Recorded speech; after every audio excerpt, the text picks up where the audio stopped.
The prairie wind pressed against the sides of the worn wagon like a whispering ghost, tugging at the loose strands of Clara Boone's chestnut hair as she stared down the endless dirt road ahead. The wheels creaked with every rotation, complaining, as bitterly as her bones. She hadn't slept more than a few hours in the past week, not since she crossed the state line and left behind the last town where her name still meant something. And not in a good way. Clara wasn't running from the law. Not exactly. She hadn't committed a crime, but in her heart she knew she'd been sentenced. Sentenced to silence, to loneliness, to shame. Her family was gone lost in a fire 2 winters ago. Her fiancé, Weston Hawley, had taken one look at the scorched remains of their dreams and vanished like a puff of smoke himself. He hadn't said goodbye, just left a note that read, "I can't carry this weight." So Clara had learned to carry it herself. Her wagon wasn't much, barely large enough to hold the patched canvas, a few tools, some canned goods, and her father's old rifle. It leaned to the left, same as her life. The horses were tired, just like her. She told herself she was headed west, but the truth was she didn't care where the road ended. She just wanted to keep moving. The faster she moved, the less likely her memories could catch up. The sun was beginning to dip low behind the hills when Clara spotted the outline of a fence in the distance, a break in the monotonous prairie. She pulled gently on the reins and slowed the wagon to a stop beneath a crooked oak tree, its shade long and cool. She needed to rest the horses and herself. One night, she promised. Just one night. She climbed down stiffly and checked the tack, then pulled a half-empty canteen from beneath the seat.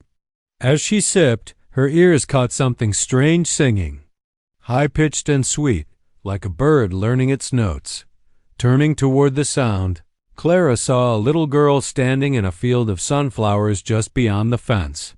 The child was maybe 6, barefoot, with dusty knees and 2 uneven braids. She was humming to herself as she picked flowers, completely unaware or unbothered that a stranger was watching her. Clara cleared her throat and took a step back toward her wagon, unsure if she should be seen. But the girl looked up anyway and smiled like it was the most natural thing in the world. "Hi," the girl called, waving a flower in the air. "You want one?" Clara blinked. "What?" The little girl giggled and trotted closer, holding out the bloom like an offering. "You can meet my daddy if you want," she said, cheerful and matter-of-fact. "He's real nice. He can fix wagons and make pancakes." Clara couldn't help it. She laughed, a short, stunned sound that felt foreign in her throat. "I'm sure he's very nice," she said gently, "but I'm just passing through." The girl shrugged, still smiling. "That's okay." So was Mama. She passed through too, but she didn't come back. The words hit like a sudden gust of wind. Clara's smile faded. She knelt beside the girl, her heart thudding with an ache she didn't expect. "What's your name?" she asked softly. "Sophie," the girl replied. "And my daddy's name is Jack. He says I talk too much, but I don't think he minds really." Clara hesitated. She didn't want to know names, didn't want to get involved. But Sophie was already tugging gently on her hand, motioning toward the fence line and the distant roof of a house tucked behind a line of cottonwoods. "You don't have to be scared," Sophie said, in the way only a child could, with confidence far beyond her years. "Daddy has a dog, but he won't let it bite you." Clara looked toward the house. Then back at the road, she had every reason to climb back into her wagon, drive into the sunset, and never look back. She didn't need people, didn't want kindness, didn't trust the warmth blooming in her chest. But Sophie's small hand was wrapped around her fingers, soft and certain. And for the first time in months, Clara felt like the world had stopped spinning just long enough for her to catch her breath. She exhaled slowly and nodded. "Okay," she said, "maybe just for a minute." And with that, Clara Boone woman without a home, without a plan, and without a future, let herself be led across a field of sunflowers by a little girl who smiled like she knew something. The world had forgotten. Everything was about to change. Clara walked slowly behind the little girl, her boots crunching through dry stalks and wild clover as the sun dipped lower in the sky. The field was alive with fireflies now, blinking like nature's lanterns. Sophie skipped ahead in her bare feet as if the earth itself were soft and welcoming. Clara, in contrast, moved carefully, half expecting a reason to turn back at any moment. Sophie chatted over her shoulder, her words tumbling like a stream after rain. Daddy built the porch himself. I painted the swing.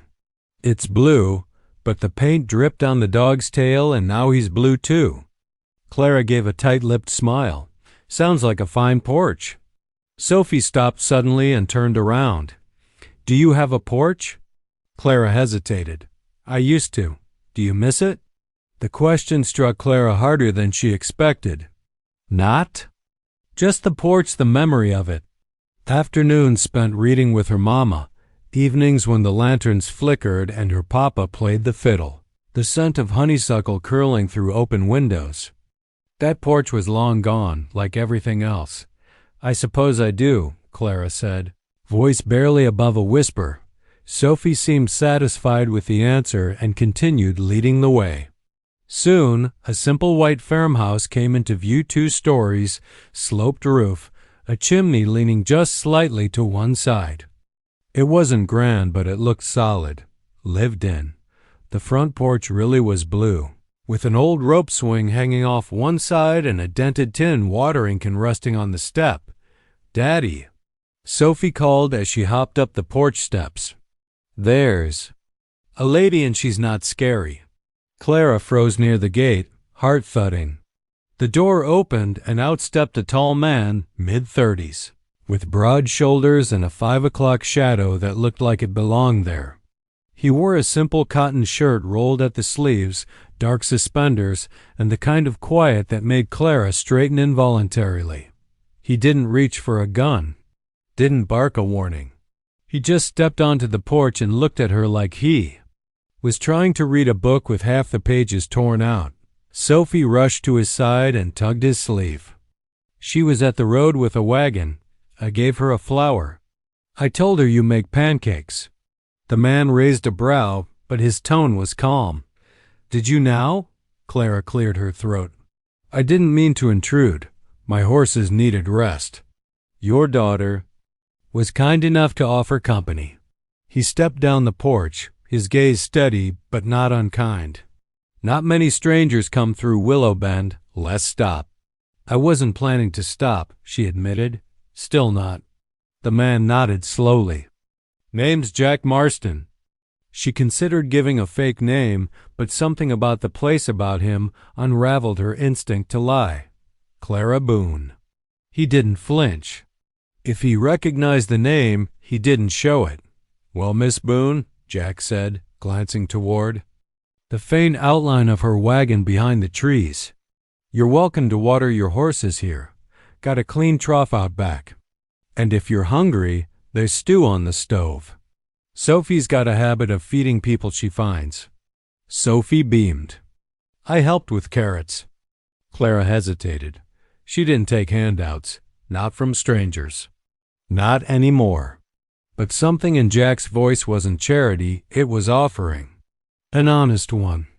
I can pay for the meal, she said, pulling a coin from the pouch at her belt. Jack shook his head once. You can pay with company.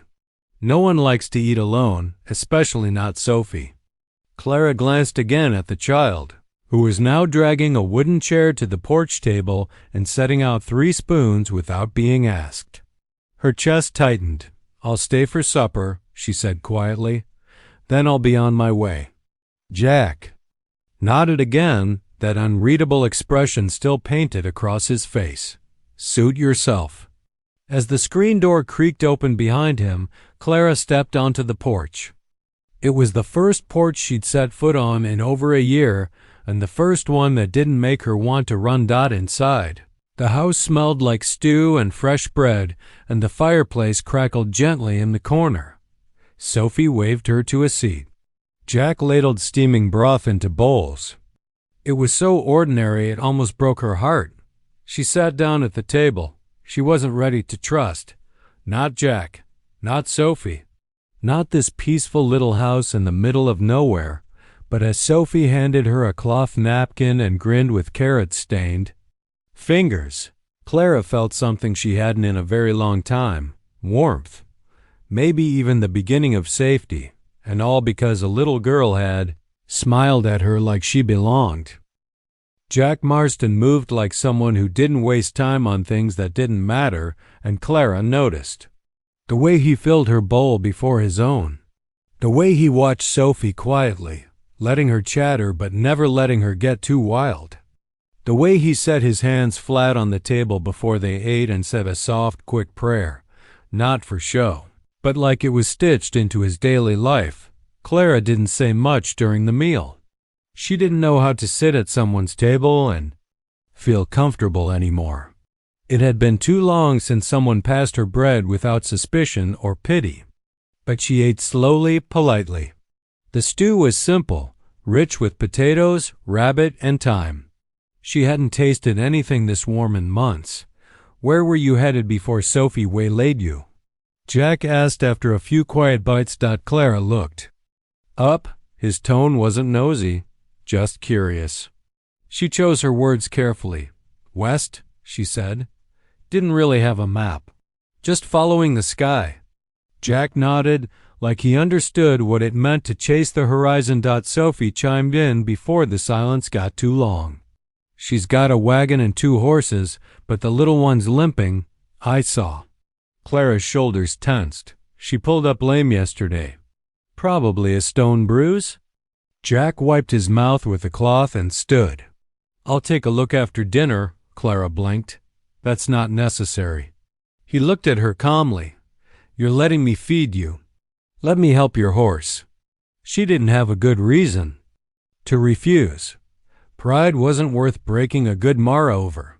She gave a stiff nod. Sophie grinned and leaned close to whisper, He's real good with animals, but don't tell him I said that.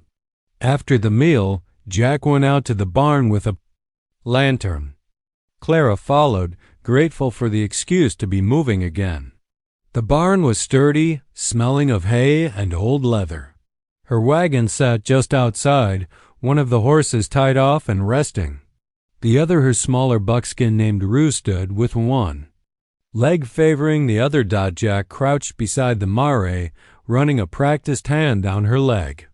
Good little horse, he murmured.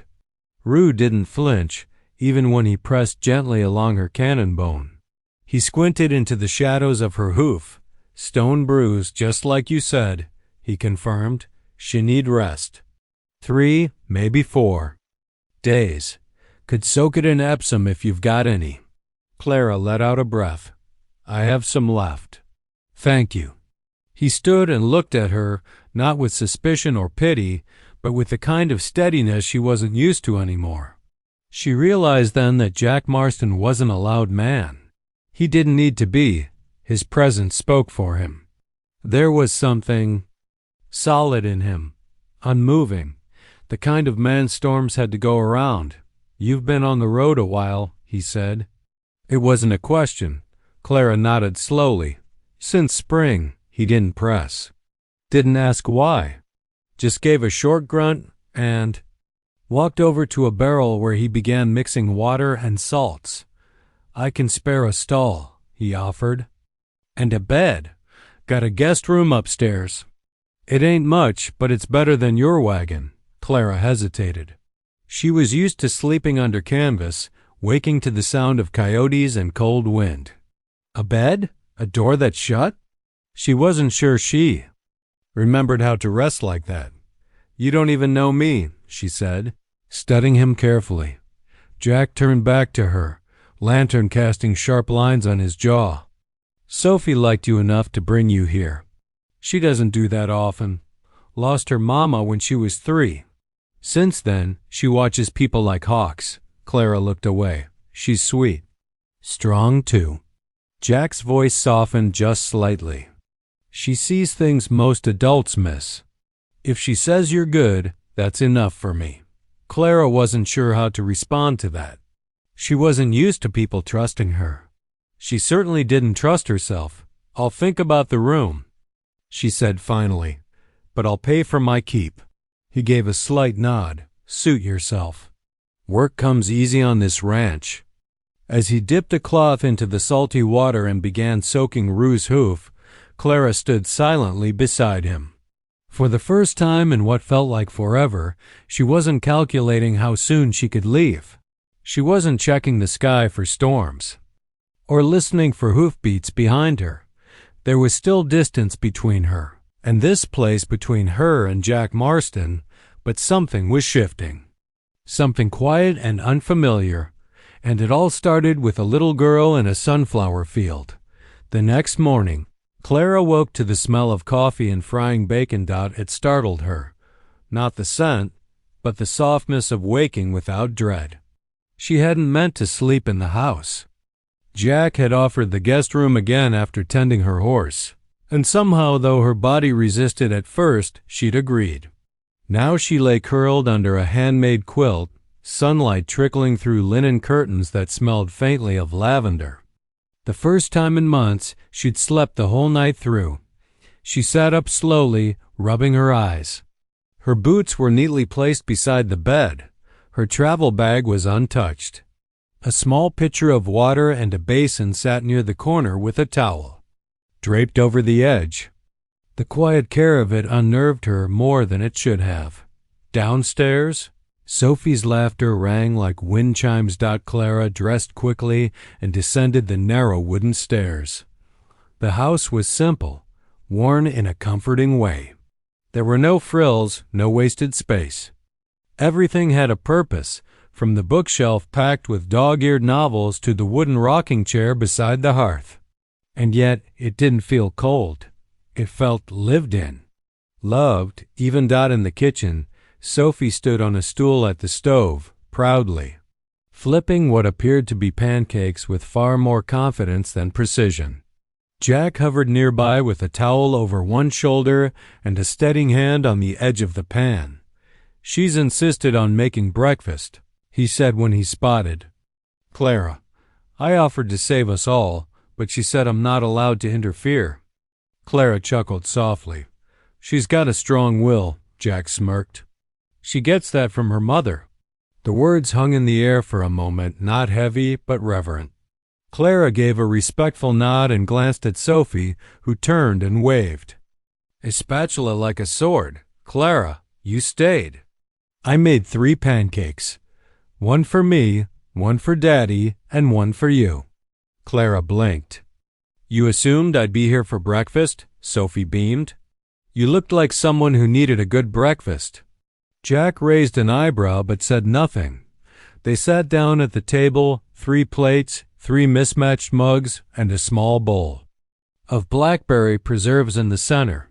The pancakes were slightly burned on one side, but Clara ate every bite. It had been so long since someone set a table for her. She noticed the details. The faint chip in the rim of her mug, the careful way Sophie poured syrup, the way Jack always waited until everyone else had started eating before he picked up his fork. It wasn't just politeness, it was habit. A man used to providing. A man used to silence, too. Clara studied him without meaning to. He wasn't what most women might call handsome at first glance. His nose had clearly been broken once, and his jaw had a permanent scrape of stubble, but there was something steady about him. His hands were scarred. His sleeves rolled to the elbow revealed forearms shaped by years of work. But it was his eyes that held her attention, clear and gray like rain on stone. Your horse took the poultice well, he said as he passed her. The preserves. I'll check on her after breakfast. Thank you, Clara said, glancing down at her plate. You've been very kind. I'm not doing it out of kindness, he said. Just seems wrong to let someone ride off with a lame horse and an empty stomach. Clara looked up at him, surprised by the blunt honesty. Not cruel, just plain-spoken. I'm not looking for charity, she replied. I didn't offer any, he said simply. Sophie broke the tension with a mouthful of syrupy pancake and a question. Clara, do you have a family? Clara's fork froze mutter. She hesitated. The question was innocent, but it cut deep. I did, she said carefully. Not anymore. Sophie's eyes softened in that eerie way some children have too wise for their age. You can borrow us if you want. Just for a little while. Jack cleared his throat quietly but didn't scold her. Clara blinked fast, forcing the emotion down. That's a very generous offer, Sophie grinned. I'm good at sharing. Clara returned a faint smile. So I see? After breakfast, Jack offered her a ride out to the south pasture to check on the fence. The one Sophie told you about yesterday, he said. Figure if you're still around, you might like to stretch your legs. Clara paused. She didn't know what was keeping her here. Maybe it was the quiet. Maybe it was the girl. Maybe it was the man who saw through pride without poking it. She nodded. All right, I'll come. And as she stepped off the porch that morning, Clara realized something had shifted, something small. But real dot, it had been years since she sat at a table set for 3 dot, and for the first time in a long, long while. She didn't feel like the extra plate. The sun was high over the prairie when Clara stepped out with Jack toward the south pasture, boots brushing through dry grass and burrweed. A breeze rolled in from the hills, warm but restless, curling strands of hair loose from her braid. She hadn't meant to stay this long. She told herself again and again that Rue the horse needed rest. That was all.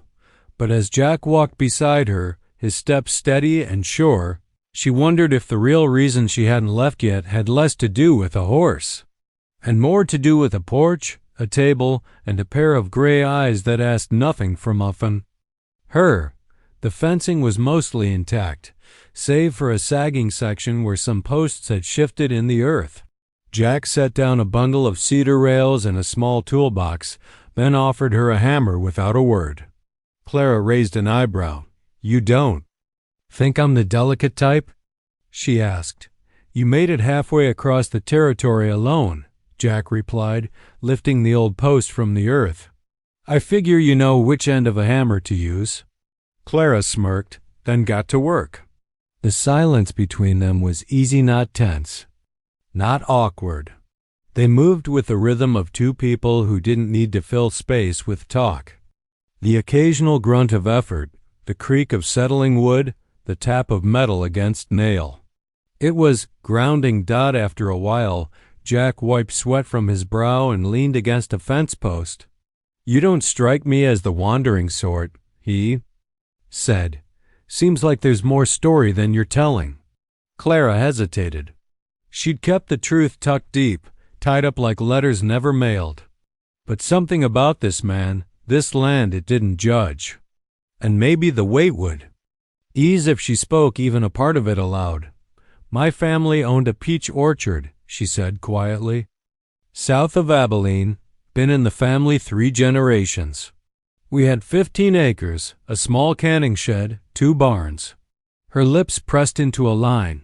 Until the fire. Jack didn't interrupt. Dry lightning hit in the middle of July. My father was in the field. Mama was inside. I tried to drag her out, but she was already gone. She paused, forcing herself to breathe. The wind seemed to hold still with her. My fiancé left a week later. Said he couldn't build a life from ashes. Her voice cracked. I guess I couldn't either. Jack looked down at his hands, then back at her. That's a hard kind of loss. Clara nodded once, biting her bottom lip. After that, I just kept moving. No roots, no porch. Figured if I didn't stay anywhere too long, nothing else could catch fire. Jack studied her a moment longer. Funny thing about fire, he said. It destroys, but it also clears out what needed to go. Makes room for new growth. She turned to him, surprised. That sounds like something a preacher would say. He gave a half smile. My brother was one? Didn't stick around long, but his sermons stuck to your ribs whether you wanted them or not. She chuckled despite herself. A hawk circled above them, its cry sharp against the vast blue sky. Jack drove the last nail into the fence and stood back, brushing dust from his hands. Looks good, solid. Clara stared at the finished section, then looked beyond it at the rolling fields, the small barn in the distance, the roofline of the house barely visible above the trees. Everything about this place whispered stability, not flash, not money, just something that lasted. Your wife, Clara said suddenly, unsure why she brought it up. Sophie mentioned her? Jack's expression grew distant, but not dark. Her name was May. She was sick for a long time. Sophie doesn't remember much, just pieces. Mostly her laugh. I'm sorry, Clara said quietly. Jack nodded. Me too, but Sophie. She gives me purpose, keeps me right. They stood there for a long moment in shared silence. Two people shaped by loss. Two people who knew what it meant to be burned down to the bones and still wake up the next day. Jack broke the quiet first. Come on, we'll grab lunch, then I'll show you the creek out back. It's cold enough to keep your boots honest. Clara smiled faintly and followed him. She didn't know what tomorrow held. She wasn't ready to make promises, not even to herself. But today? Today felt like it might be worth staying for. By the time the sun began to dip behind the cottonwoods that evening, Clara Boone had done more ranch work in one day than she had since leaving her family's orchard. She had blisters on her hands, dust in her hair, and a sunburn rising across the bridge of her nose. But strangely, none of it bothered her. She'd helped Jack repair fence posts, carried water from the well, and even gathered eggs from a few feisty hens who clearly didn't take kindly to strangers. And in between it all, she found herself laughing real laughter, not the careful kind she used to cover nerves after supper, which consisted of biscuits, smoked ham, and fried apples. Clara found herself rocking slowly on the front porch swing, with Sophie curled beside her like a sleepy kitten. The little girl had taken to Clara in a way that defied reason, no hesitation, no fear. Just trust. Jack sat on the steps below, whittling a small block of cedar into what looked like a toy horse. You really do stay busy, Clara said after a quiet moment. Jack glanced up. Idle hands don't build much. Clara looked down at Sophie's tangled braids. She's a good girl. Too smart for her own good, Jack replied, a note of pride in his voice. Knows how to read people. I've learned not to argue with her instincts. Clara hesitated. And what do you think her instincts are saying now? Jack didn't look at her. He ran the blade gently down the cedar and said, I think she believes you're not just passing through anymore. The words hit harder than they should have. Clara shifted in the swing. I told you I was just staying until Rue could walk. Again, Jack nodded slowly. And I haven't tied your wagon to the porch. She almost smiled. You're not the type, are you? Jack finally met her eyes. No, ma'am. But I've seen the way you look at this place, and the way Sophie looks at you, that made her heart twist. She tried not to notice. She didn't want to notice. Because once you started caring, once you let your guard down, the world had a way of reminding you what you could lose. I don't belong here, Jack, she said softly. I'm not who you think I am. He paused his carving, watching her quietly. I wasn't always alone, she continued. But life took what I loved most. And then what was left of me wasn't much to hold on to. I'm not someone a child should be looking up to. Jack turned the cedar horse in his hand slowly. You think a child cares about past mistakes more than warm hands and safe hugs? Clara opened her mouth, then closed it. She didn't know how to answer that. No one had spoken to her like this in a long time, without pity, without scorn. Just plain truth. I came here because the land was quiet, Jack continued. I stayed because Sophie needed me, and over time, the quiet started to feel like peace. Doesn't happen overnight. But sometimes, if you stay long enough, the land forgives you. Clara stared out across the field, where fireflies blinked lazily over the grass. And what if I don't deserve forgiveness? Jack's voice was gentle. That's not for you to decide. She looked at him, then really looked. And for the first time, she didn't see a man who might save her, or fix her, or break her heart. She saw a man who would stand beside her even if she was broken. A man who asked for nothing in return but honesty. Sophie stirred beside her and murmured, "Don't go tonight." Clara's breath caught. Jack rose slowly and tipped his hat. "Guest room's still yours if you want it." He stepped inside, leaving Clara on the porch with the stars rising above and Sophie's small hand gripping hers like it was the most natural thing in the world. Clara closed her eyes. One day had turned into two. And somewhere in the quiet spaces, between fence posts and fireflies, she wasn't so sure she wanted to leave anymore. Willow Bend wasn't big. Maybe 24 buildings, one crooked main street, and a handful of stubborn ranchers spread across miles of open prairie. But like most small towns, what it lacked in size, it made up for in talk. By the time Clara set foot in town with Jack 3 days after arriving at his ranch, the whispers had already begun. They'd come in for supplies: flour, sugar, a bolt of muslin Sophie had begged for to make herself a dress. Clara had resisted going at first, but Jack insisted she come along. "You'll have to face the town.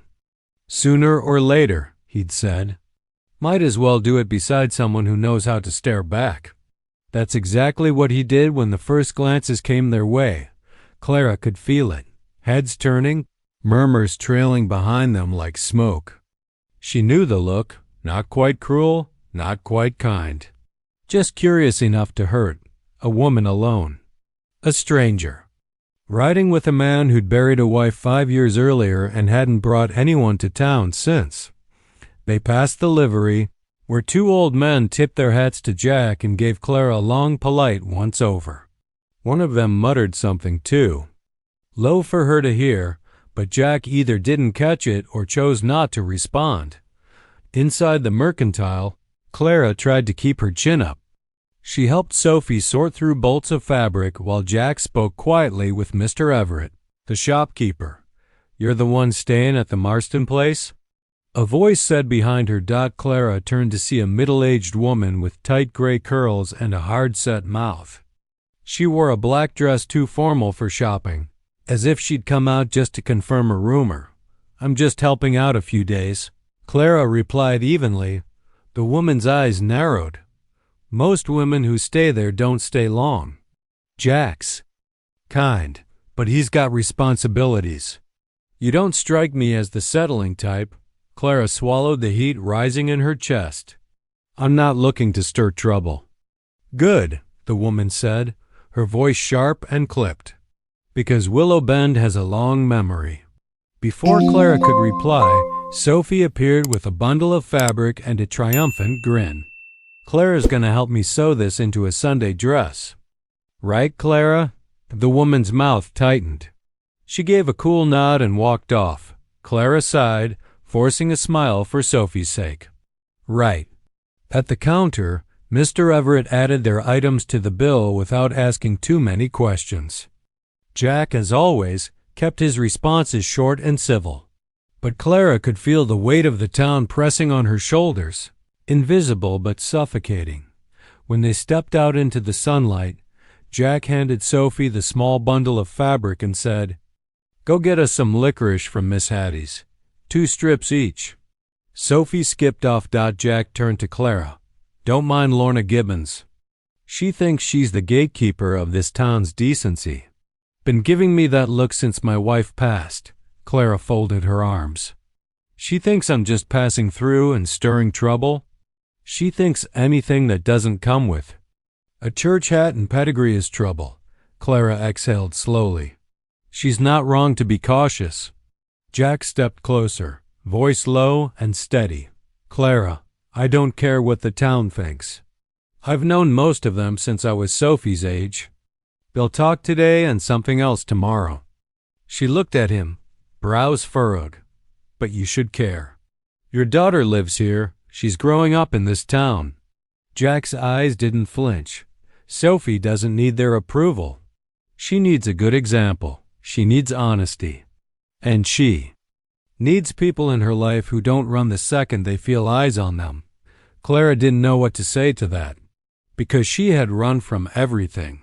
From loss, from failure, from any place that tried to hold her still long enough to feel again. Jack saw it in her face and softened. "You don't have to prove anything to them. Just keep being good to her. That's all that matters." Sophie came skipping back, licorice in hand, and Jack gently touched Clara's arm. "Let's go home." Home. It shouldn't have stung the way it did, or felt so right. Clara climbed into the wagon beside him, aware that every eye in town watched them roll away down Main Street, but for the first time, she didn't flinch. She wasn't here to impress Willow Bend. She was here because a little girl reached out her hand, and a quiet man never once asked her to be anything more than herself. The rain came suddenly, thick, silver, and steady. By late afternoon, the wind had shifted and the sky turned heavy with bruised clouds. Jack had barely finished securing the tools in the barn when the first drops fell. By the time he and Clara made it back to the porch, they were both soaked to the skin, breathless from laughing like fools as the heavens opened up. Clara hadn't laughed like that in years. Sophie squealed from the doorway, holding out 2 old towels with dramatic flair. "Told you. I said it was gonna rain. You owe me a whole spoon of honey." Jack took a towel with a smirk and tossed it over Clara's shoulders. "She's been predicting weather better than the almanac lately." Clara wrung the water from her braid, clutching the towel around her like armor. She was cold, but not from the rain. Something inside her had started to ache again, the kind of ache that warned her she was getting too close to comfort, too close to hoping. Later that evening, with Sophie asleep upstairs and thunder rumbling in the hills, Clara found herself standing by the window in the parlor, watching rivulets of rain chase each other down the glass.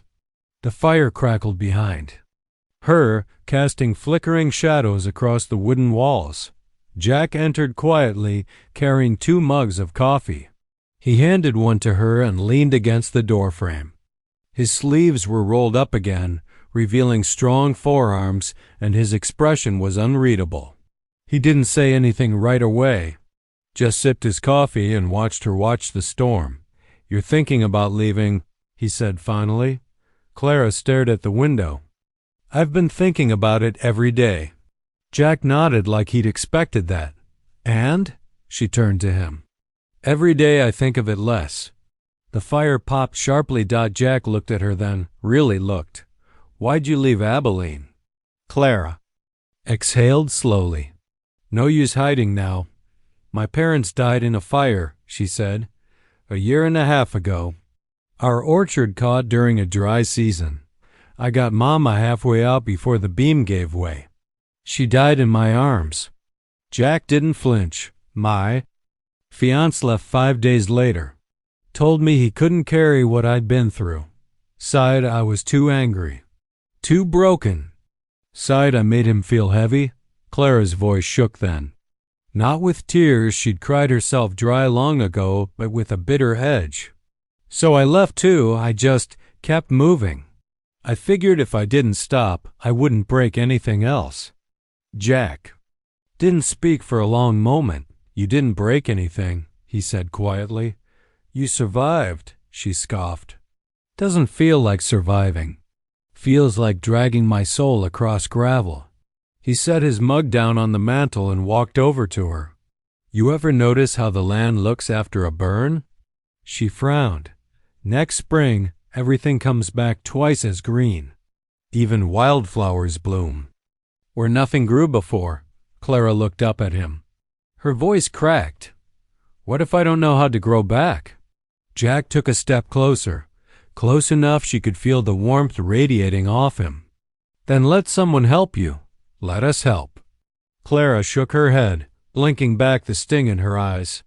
"You don't know what you're offering." "Yes, I do," he said. "I'm offering a place at the table, not because I pity you, because I see what Sophie sees. You're strong. You're good. You just forgot for a while." Clara swallowed hard. "And what if I leave? What if I get scared again and run?" Jack's voice didn't waver. "Then I'll keep Sophie from missing you too hard.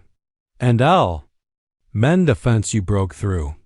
And I'll still be grateful you came, even if it was just for a little while." Her breath caught. "You're a strange man, Jack Marston." He smiled faintly. "Only to people who aren't used to being loved." "Without strings?" The silence between them deepened, not heavy, but tender, real. Clara didn't reach for him, didn't kiss him. She wasn't ready. But her fingers brushed his, and he didn't pull away. Outside, the rain softened. The worst of the storm had passed. Inside, something in Clara began to settle, not healed, not whole, but grounded for the first time in a long time. Clara didn't expect anything in the mail.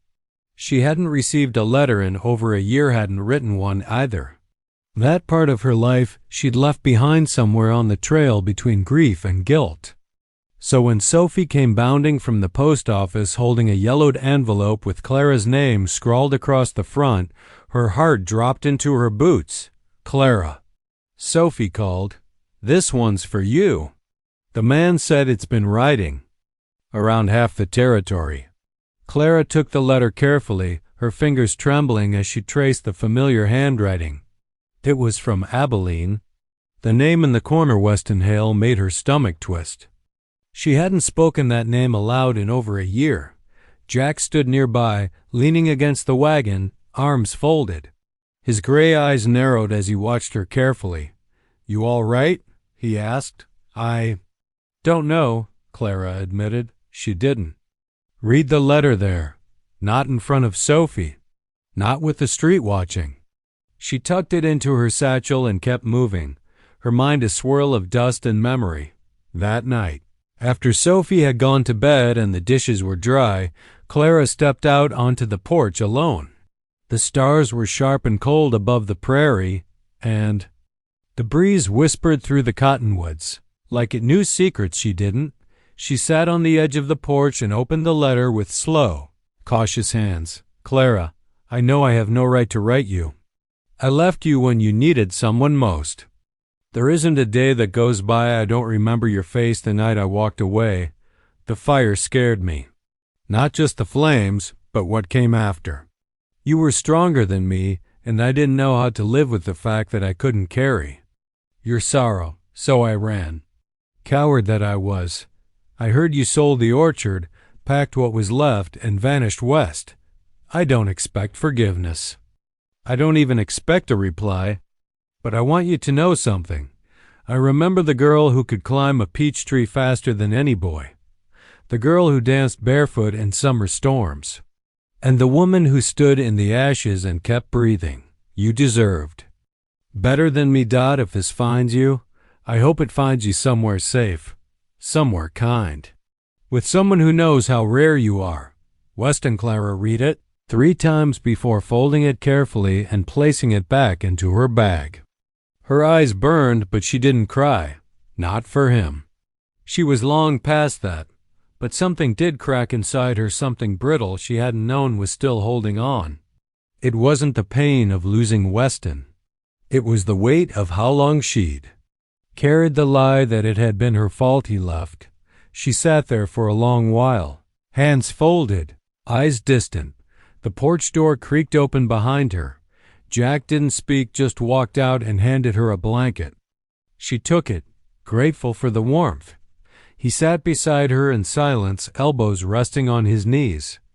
"Letter from back east?" "From my past," she said simply. Jack didn't pry. Clara glanced at him. He said I deserved better. Jack looked at her then, long and quiet. He was right. That merely undid her. She looked away, pressing her lips together. "I'm not whole, Jack," she whispered. "There are pieces of me that won't ever come back." "You think anyone out here is whole?" he asked. "We're all made of patchwork. It's not about having all your pieces, it's about what you do with the ones that remain." Clara turned toward him, her eyes wet but steady. "And what if the people who care about me end up paying for the pieces I lost?" Jack didn't hesitate. "Then they'll carry those pieces with you. Because you're worth carrying." She exhaled. Shakily, "You make it sound easy." "It isn't," he said. "But it's worth it." She stared at him for a long time, this man who had given her space without pressure, help without pride, warmth without asking anything in return. And in that moment, with a crumpled letter in her pocket and the scent of sage on the air, Clara. Boone realized something. She had stopped running, not just from Abilene, not just from grief. She had stopped running from herself. Weeks passed like a slow breath across the plains. Summer softened its grip, and the days began to lean toward autumn golden. Skies, cooler evenings, the scent of drying hay in the fields. The peach trees behind the barn, wild, scraggly things, had even begun to bloom out of season, their leaves turning amber at the edges. Clara took it as a sign. She didn't leave Dot at first. She told herself she was staying for Rue. The mare still needed watching, though she'd healed enough to walk a full mile without favoring her leg. Then it was Sophie, too attached, too bright-eyed, too easy to love. Then it became the rhythm of things, the sound of eggs clinking in a pail, the scratch of Jack's pen as he wrote out supply lists in the evenings, the scent of coffee waiting on the stove every dawn. But the truth came quietly, one soft morning when she stood on the porch with her cup in hand and realized she hadn't thought about leaving in days. The trail no longer called to her. The road, once her only form of comfort, now seemed cold and empty by comparison. She belonged somewhere. And somehow, that place had become here. Jack noticed the change too. He didn't speak of it directly, but he looked at her differently now, not with expectation, but with the patience of someone who knew healing came like the tide, slow, steady, and sometimes unnoticed until your boots were wet. It was Sophie who said it first. They were sitting under the cottonwood tree, sewing the dress she'd picked out in town, when Sophie looked up and said, "Are you going to stay for good?" Clara paused, the needle frozen mid-stitch. "What makes you ask that?" Sophie shrugged. "You feel like someone who belongs on the porch, not out on the trail." Clara smiled gently. "I used to think I didn't belong anywhere." The little girl looked at her seriously. "Well, Daddy and me have extra space, and I already made room for you in my prayers." That undid her more than anything else ever had. That night, Clara sat beside Jack on the porch after supper. The stars were clear and sharp overhead, the kind of sky that stretched for eternity. She'd never felt more grounded. "I got a letter yesterday," Jack said, passing it to her. "From the county office." Clara unfolded it carefully. The letter explained that the Marston homestead had been officially approved for expansion, an old claim Jack had filed years ago. Finally processed. It meant more land, more work, and more hands needed. "I want to register it under a new name," Jack said quietly. "A name that means something now." Clara looked at him, heart pounding. "Jack, I'm not asking for anything you're not ready to give," he said. "But I'd be a fool not to say it out loud. You're already part of this place. Sophie knows it. I know it. I think you do too." Clara looked down at her hands, rough and calloused from work, ink-stained from the ledger she'd begun keeping for him, still marked by the past but steady, strong. "I don't need a ring to stay," she said softly. Jack nodded. "But I won't stop hoping you'll wear one anyway." That made her laugh through a tear. She leaned into him, shoulder against his. They stayed like that for a long time. On the first morning of fall, the orchard behind the barn bloomed again. Clara stood beneath it, a fresh pie cooling on the windowsill. Sophie's giggles echoing from the pasture. The porch swing creaked gently behind her. She didn't think about the fire anymore, or the man who left, or the weight she'd carried across the prairie. She thought about Sophie's dress done and hang on a peg, about Jack's boots by the door, about the sunrise lighting the edge of the roof like gold. She had come to this place thinking she'd only stay the night, but what she found was something no wagon trail could promise: a porch with room for three, a table always set, and a man who left the light on not to save her, but to welcome her home.